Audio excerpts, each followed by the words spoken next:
सूर्य राशि परिवर्तन 17 तारीख को। जी हाँ दोस्तों, ठनक गया सूर्य का माथा, पनौती या महापनौती। मेष से राशि का सभी का फल आज की इस वीडियो में आपको बताऊंगा।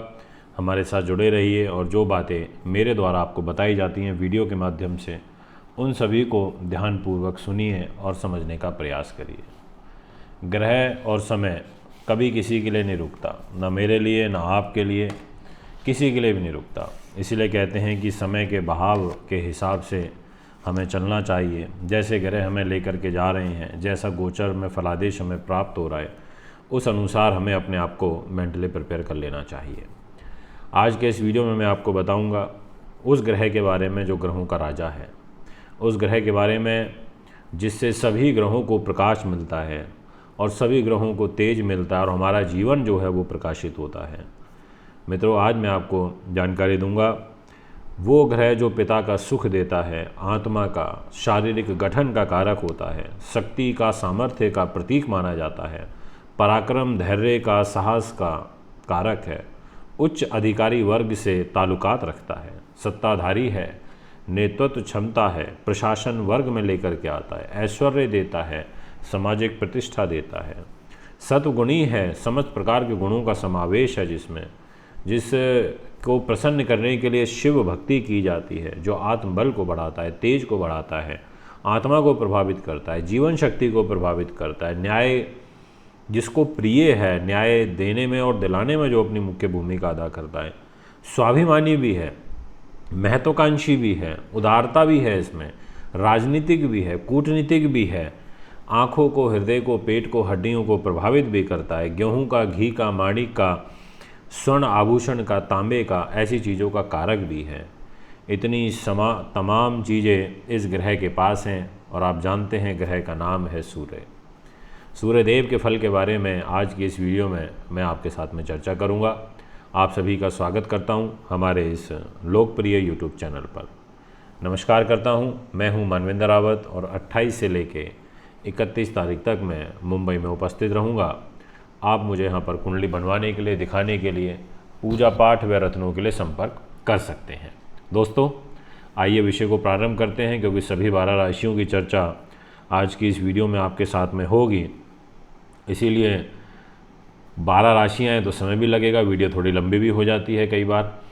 तो समय को व्यर्थ ना करते हुए सबसे पहले देखते हैं किस राशि पर क्या प्रभाव पड़ेगा और मेष राशि के बारे में चर्चा करते हैं। जितने भी जातक अभी मुझे मेष के सुन रहे हैं, आपके लिए सूर्यदेव एक कष्ट के रूप में आ रहे हैं, क्योंकि ये नीच के हो रहे हैं तुला राशि में। ये 1 से लेके 10 डिग्री तक नीच होते हैं, परम नीच 10 डिग्री पर होते हैं, और उसके बाद ये नीच राशि का फल ना दे करके फिर शत्रु राशि का फल देते हैं 11 से लेके 30 डिग्री तक। एक राशि 30 डिग्री की होती है। तो आपको विशेष रूप से पहले जो 10 दिन रहेंगे 17 से लेकर के और 27 अक्टूबर तक, यह जो 10 दिन है इनमें सावधानी के साथ में व्यतीत करना है। बच्चों के साथ में, दाम्पत्य जीवन में, मैरिज लाइफ प्रभावित होगी नकारात्मक रूप में, ग्रह कलेश बढ़ते हैं, कंसंट्रेशन डिस्टर्ब होती है, एजुकेशन में हम असफल होते हैं, इंटरव्यू वगैरह क्रैक करने में दिक्कतें आती हैं। इस प्रकार की जो समस्याएं हैं वो यहाँ पर फेस करनी पड़ सकती हैं। मैं आगे एक वीडियो और लेकर के आने वाला हूँ, जिसमें मैं एक ट्विस्ट आपको बताऊँगा सूर्य का, यह जो नीच का फल है ये किस तरीके से बदलेगा और कुछ अच्छा भी हो सकता है। उसके लिए एक अलग सेपरेट वीडियो बनाएंगे। पर आज बात करेंगे आपसे विशेष रूप से मेष राशि में इस विषय पर कि ये नीच होने के कारण आपके मैरिज लाइफ को सबसे ज़्यादा प्रभावित करेंगे और आपकी एजुकेशन को डिस्टर्ब करेंगे। तो यह फल रहा मेष राशि का। बाकी और चीज़ों से लेना देना नहीं रहेगा, ये मैं आपको बता देता हूँ। शेयर मार्केट में जो लोग डील करते हैं उनके लिए भी जो स्थिति है थोड़ी सी तनावपूर्ण यहाँ पर रहेगी, ये भी मैं आपसे कहना चाहता हूँ। अब बात करूँगा आपसे नेक्स्ट राशि की, और वह रहेगी वृषभ। जितने भी वृषभ के दर्शक मुझे सुन रहे हैं, सूर्यदेव आपके सुखों को लेकर के रोग के घर में नीच होंगे। इसका मतलब आपको भूमि सुख, सवारी सुख, चौपाई का सुख, ज़मीन जायदाद की डील, ऐसी चीज़ों को लेकर के छठे भाव में जा रहे हैं। पहले 10 दिनों तक यानी कि 27 तारीख तक आपको विशेष ध्यान रखना है, कोई बड़ी डील नहीं करनी है, क्योंकि ये नुकसान पहुंचा देते हैं। कोई मुकदमा आप पर हो सकता है, आप पुलिस केस में फंस सकते हैं, गुप्त शत्रुओं का भय, शत्रु हानि, स्वास्थ्य पीड़ा, आँखों की में कमज़ोरी, हार्ट से संबंधित रोग, हृदय संबंधित परेशानी, छाती संबंधित इन्फेक्शन, ऐसी जो स्थितियां हैं वो आपके लिए एक तनाव का कारण यहाँ पर बनती हुई नज़र आ रही है। इसलिए मैं सभी उन दर्शकों से कहना चाहता हूँ जिनको इससे संबंधित समस्या चल रही है या इस प्रकार के क्षेत्र में वो काम करते हैं। माता के साथ में भी आपका एक तनावपूर्ण व्यवहार यहाँ पर दिखाई देता है, उनके साथ संबंध इतने अच्छे नहीं रह पाएंगे, ये भी एक विशेष चिंता का और तनाव का कारण बनेगा। बात करते हैं मिथुन राशि की। आपके लिए जो ग्रह गोचर बनेगा इसके अनुसार आपके तृतीयेश होकर के ये बुद्धि के घर में नीच होंगे। आपको छोटे भाई बहनों के साथ, मित्रों के साथ में नुकसान होगा। ओवर कॉन्फिडेंस का शिकार आपको नहीं होना चाहिए। जहाँ भी आप ओवर कॉन्फिडेंस में रहे आपको नुकसान होगा। पहले 10 दिनों तक विशेष रूप से ध्यान रखें, साहस में, शौर्य में थोड़ा सा कमी करें और थोड़ा सा झुक कर के अपने काम को निकालने का प्रयास करें। जितने भी सिंगर्स हैं, राइटर्स हैं, उनके लिए अच्छा नहीं है। या इन सूर्य के नीच के रहने के दौरान जिनकी लंबी दूरी की यात्राएं होंगी वो सुखद नहीं रह पाएंगी, कष्ट होगा। और पेट से संबंधित विकार विशेष रूप से आपके लिए तनाव का कारण बढ़ेंगे, क्योंकि सूर्य नीच के होकर संतान और पेट के घर में रहेंगे। मिथुन राशि के दर्शक हैं और जिन्होंने गर्भ धारण किया हुआ है महिलाओं ने, वो थोड़ा सा ध्यान रखें, क्योंकि पेट पर सूर्य नीच हो रहे हैं तो ये स्वास्थ्य पीड़ादायक हो जाते हैं। बात करना चाहूँगा कर्क राशि की। जितने भी जातक मुझे करके सुन रहे हैं, आपके लिए धन की लॉर्डशिप लेकर के सुख के घर में नीच होंगे। इसका मतलब हो गया कि धन का अपव्यय होना, प्रॉपर्टी पर पैसा भी फंस जाएगा और काम भी नहीं बन पाएगा। ऐसी जो परिस्थितियां हैं वो यहाँ पर बनेंगी, क्योंकि धनेश होकर के जब चतुर्थ भाव में जाएंगे यहाँ पर सूर्य देव तो ये नुकसान पहुँचा देते हैं। प्रॉपर्टी, ज़मीन, जायदाद, ऐसी तमाम चीज़ें जो हैं उनके फल में कमी होती है। राजनीतिक असफलता मिलती है। कर्क राशि के हैं और राजनीतिक संघर्ष कर रहे हैं तो थोड़ी दिक्कत यहाँ ज़रूर बढ़ेगी, ध्यान रखें आप, ये मैं आपसे विशेष रूप से कहना चाहता हूँ। इसलिए ये फल है कर्क राशि का। और अपनी वाणी पर नियंत्रण रखें, अभद्र शब्दों का प्रयोग ना करें, सोच समझ करके बोलें, ये भी मैं आपसे कहना चाहता हूँ। बात करूँगा सिंह राशि की। जितने भी जातक अभी मुझे सिंह के सुन रहे हैं, आपके लिए आपकी राशि के स्वामी होकर के सूर्य तीसरे स्थान में नीच होंगे तुला राशि में। यहाँ इनका नीच होना तीसरे घर में ये अच्छा नहीं होता है। ये एक प्रकार से धोखादायक स्थिति को बनाता है, गुप्त शत्रु का भय बनाता है। आपको आपके खास लोगों से तनाव होगा, इनके द्वारा आपके काम बिगड़ेंगे, लोग आपका साथ नहीं देंगे, आपको धोखा देंगे। इस प्रकार की परिस्थितियों का निर्माण बनेगा। आपको अत्यधिक विश्वास करके किसी पर नहीं चलना चाहिए और पहले 10 दिनों तक विशेष सावधानी सिंह राशि के दर्शकों को बरतनी चाहिए। ये मैं आपको अपनी वीडियो के माध्यम से कहना चाहता हूँ। बात करूँगा कन्या राशि की। आपके लिए जो स्थिति बनेगी उसमें खर्च के लॉर्ड होंगे, धन के घर में नीच हो रहे हैं। इसका मतलब पैसा आएगा पर टिकेगा नहीं, खर्चे ज़्यादा होंगे, फिजूल खर्ची ज़्यादा होगी, व्यर्थ का पैसा खर्च होगा और अभद्रता वाणी में देखने को मिलेगी। परिवार के लोगों के बीच में मनमुटाव होगा, आँखों से संबंधित कष्ट यहाँ पर दिखाई देता है।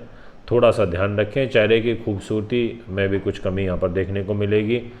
थोड़ा ध्यान आपको यहाँ पर रखना चाहिए, क्योंकि जब अग्नि कारक ग्रह चेहरे पर बैठे तो कोई ना कोई चोट या कोई ऐसी समस्या चेहरे पर लगा देता है। थोड़ा ध्यान रखना है आपको, विशेष रूप से जो बातें मैंने आपको बोली हैं इनका। अब बात करते हैं नेक्स्ट राशि और वह रहेगी तुला। जितने भी जातक अब मुझे तुला के सुन रहे हैं, आपसे मैं यही कहना चाहूँगा कि आपके लिए लाभेश सूर्य नीच के होके प्रथम भाव में गोचर करेंगे। लाभेश का आपकी राशि में नीच होने का मतलब है कि आपके ओवरऑल उस पर कुंडली पर नकारात्मक प्रभाव पड़ना, आपके जीवन पर पड़ना, आपको सम्मान में कमी महसूस होगी। साथ में आप स्वयं भी डाउन महसूस करेंगे, अपने आप को असहाय और कमज़ोर सा महसूस करेंगे, बनते हुए कार्य यहाँ पर बिगड़ेंगे, लाभ में कुछ कमी महसूस होगी और उच्च पदों पर बैठे हुए जो अधिकारी हैं उनके लिए यहाँ पर विशेष रूप से कुछ तनाव का कारण बनता हुआ दिखाई दे रहा है। कोई डिपार्टमेंटल इंक्वायरी हो सकती है, कुछ भी मतलब एक समस्या यहाँ पर दिखाई देती है। अब बात करते हैं नेक्स्ट राशि और वह रहेगी वृश्चिक। वृश्चिक के दर्शकों, आपकी जो ग्रह गति रहेगी उसके अनुसार आपके लिए ये 12वें स्थान में नीच के होंगे और वो भी कैरियर को लेके। तो सरकारी नौकरी, प्रमोशन, राज्य में पद प्रतिष्ठा, ऐसी सभी चीज़ों में कमी आएगी, बनते हुए कार्य यहाँ पर रुकेंगे। और एक प्रकार से खर्चे भी यहाँ पर बढ़ेंगे, धार्मिक जीवन में रुचि भी कम होगी। थोड़ा आपको ध्यान रखना है अपने, अगर आपका कोई गुप्त संबंध चल रहा है तो उसको भी लेकर ध्यान सावधानी बरतनी है, और शत्रु भय को लेकर के भी यहाँ पर आपको एक सावधानी बरतनी चाहिए, ये भी मैं आपसे कहना चाहूँगा। अब बात करते हैं नेक्स्ट राशि, और वह रहेगी धनु। जितने भी जातक अभी मुझे धनु के सुन रहे हैं, आपकी जो ग्रह गति रहेगी उसके अनुसार आपके भाग्येश सूर्य नीच के होकर लाभ स्थान में गोचर करेंगे। लाभ के घर में इनका नीच होना, इसका मतलब लाभ में कमी करना, और भाग्येश यानी कि भाग्य के द्वारा जितना भी आप प्रयास करेंगे वो असफल रहेगा, ज़्यादा सफल नहीं हो पाएंगे। विशेष रूप से पहले 10 दिनों में, 17 को ये नीच हो रहे हैं तो यानी कि 27 तक ये सिचुएशन रहेगी। 28 से कुछ सुधारात्मक सिचुएशन बनेगी यहाँ पर, ये मैं कहना चाहूँगा। पर थोड़ा ध्यान रखें, पिता के स्वास्थ्य का ध्यान रखें। यदि पिता को कोई हार्ट कोलेस्ट्रॉल से रिलेटेड प्रॉब्लम चल रही है उनका ध्यान रखें, क्योंकि बैक पेन, हृदय हड्डियों के से संबंधित विकार आपके पिता को होते हुए नज़र आ रहे हैं। दोस्तों, अब मैं आपसे बात करना चाहता हूँ नेक्स्ट राशि, और वह रहेगी मकर। जितने भी जातक अभी मुझे मकर के सुन रहे हैं, आपकी ग्रह गति के अनुसार आपके लिए विशेष रूप से मैं ये कहना चाहूँगा कि सूर्यदेव रोगेश होकर के नीच हो रहे हैं कैरियर के घर में, तो ये कैरियर को प्रभावित करते हैं और अथक प्रयास करने पड़ेंगे, उसके बाद सफलता प्राप्त होगी। तो कहने का अर्थ ये हुआ कि इतना इजी टास्क नहीं है, मेहनत ज़्यादा करनी पड़ेगी, तभी परिणाम यहाँ पर मिलते हुए नज़र आ रहे हैं। तो इस चीज़ के लिए प्रिपेयर हो जाइए, और एक स्वास्थ्य के प्रति थोड़ा सा सावधान रहिए। अब लापरवाही बिल्कुल मत बरतिएगा नीच के सूर्य में, क्योंकि ये ग्रहों के राजा अगर नीच होते हैं तो उसका पूरा का पूरा प्रभाव सृष्टि पे पड़ता है, बहुत सारी चीज़ों पे पड़ता है। क्योंकि राजा की सोच में नीच था तो फिर नीचे प्रजा क्या काम करेगी, ये कॉन्सेप्ट यहाँ पर चलता है। तो इसलिए आपको अभी 10 दिनों तक कोई बड़ा काम नहीं करना चाहिए, रिस्क ज़्यादा नहीं लेना चाहिए। बात करता हूँ कुंभ राशि की। आपकी जो ग्रह गति रहेगी उसके अनुसार पत्नी के स्वामी होकर भाग्य में नीच हो रहे हैं, पत्नी के माध्यम से नुकसान पहुँचना, पत्नी के माध्यम से हानि होना, ऐसा एक ग्रह गोचर दिखाई दे रहा है। कोई रिश्ता टूट सकता है, कोई बनता हुआ काम बिगड़ सकता है। कहने का अर्थ यह है कि ग्रह गोचर कोई बहुत ज़्यादा फेवरेबल कुंभ वालों के लिए नहीं दिखाई देता। सप्तमेश अगर नीच हो रहे हैं तो स्वाभाविक सी बात है, पीड़ादायक हो ही जाते हैं, काम को बनाते नहीं हैं, बिगाड़ देते हैं। तो यहाँ आपको अपने व्यापारिक पार्टनर से, अपने जीवन साथी से, प्रेम साथी से, इन सभी से थोड़ी सी दूरी और सतर्कता बरतनी चाहिए। अब बात करना चाहूँगा नेक्स्ट राशि, जो कि मीन रहेगी। आपके लिए ये रोगेश होकर के अष्टम भाव में जा रहे हैं, मृत्यु के घर में नीच के। स्वास्थ्य पीड़ा भयंकर रूप से आपको परेशान करेगी। जिनको ऑलरेडी कोई क्रॉनिक बीमारी चल रही है, बड़े बीमारी से जूझ रहे हैं, ऐसे लोगों से मेरा विशेष आग्रह है कि आप थोड़ा सा ध्यान रखें, सावधानीपूर्वक कार्य करें। समस्या बढ़ सकती है, पीड़ा बड़ी हो सकती है, थोड़ा ध्यान रखें, विशेष रूप से पहले 10-12 दिनों तक। उसके बाद तो फिर भी सिचुएशन मैनेजेबल हो जाएगी। दोस्तों, ये है सभी की सभी 12 राशियों पर सूर्य का राशि परिवर्तन का प्रभाव। उम्मीद करता हूँ आपको वीडियो अच्छी लगी होगी। 28, 29, 30 और 31 तारीख को अक्टूबर में बॉम्बे में उपस्थित रहूँगा। वहाँ भी आप कुंडली बनवाने दिखाने के लिए मुझे संपर्क कर सकते हैं। अभी आपसे इजाज़त चाहता हूँ। नमस्कार, बहुत बहुत धन्यवाद। आपने हमारे इस चैनल को इतना देखते हैं, प्रेम स्नेह देते हैं और सब्सक्राइब करते हैं। 461 9899 888 433। दर्शकों, आप सभी के लिए खुशखबरी। ज्योतिषाचार्य मानवेंद्र रावत जी 28 अक्टूबर से 31 अक्टूबर तक मुंबई में रहेंगे। कुंडली दिखाने, कुंडली बनवाने, पूजा पाठ, वास्तु विजिट कराने के लिए संपर्क करें 7011805461 9899 888 433। दर्शकों, आप सभी